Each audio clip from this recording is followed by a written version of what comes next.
பணித்துளிகள் ஜூலை 29, 2025.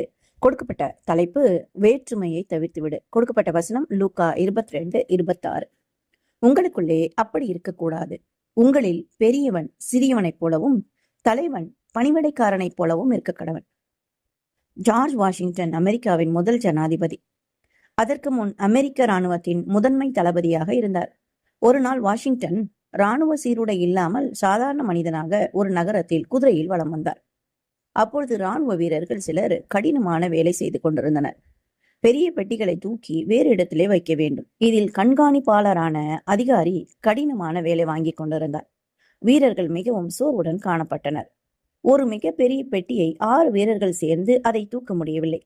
இராணுவ அதிகாரி அவர்களை மிரட்டி சத்தம் போட்டு தூக்கும்படி வற்புறுத்தினார்.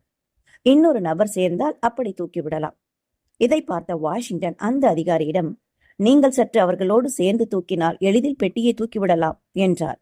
அதற்கு அவர், நான் இவர்களுக்கு அதிகாரி, வேலை வாங்குவதுதான் என் வேலை.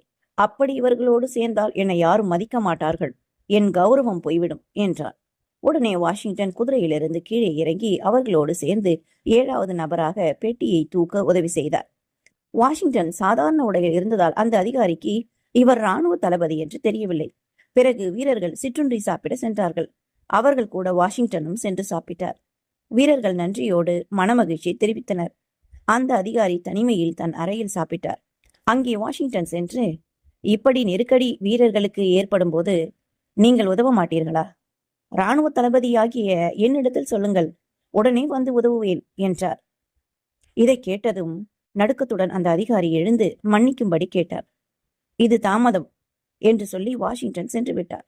பின்னர் அவர் நற்குணத்தினால் முதல் ஜனாதிபதியாகவும் தேவன் உயர்த்தினார். இக்குணம்தான் ஒவ்வொரு கிறிஸ்தவரிடத்திலும் காணப்பட வேண்டும். சீஷர்களுக்குள்ளாக எவன் பெரியவன் என்ற வாக்குவாதம் ஏற்பட்டது.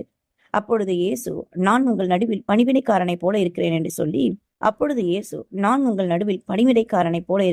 சொல்லி ஒருவரில் ஒருவர் அன்புள்ளவர்களாயிருங்கள், பெரியவன் சிறியவனைப் போலவும் தலைவன் பணிவிடைக்காரனைப் போலவும் இருக்க கடவன் என்றார். அதற்கு உதாரணமாக ராபோஜன நிகழ்ச்சியில் சீடர்களின் கால்களை இயேசு கழுவி முன்னுதாரணமாக திகழ்ந்தார். அவர் சிருஷ்டிகர், ஆனாலும் அவர் அன்பு நிறைந்தவர். அன்பினால் வேற்றுமையை தவிர்த்து விடுங்கள் என்று நடந்து காட்டினார்.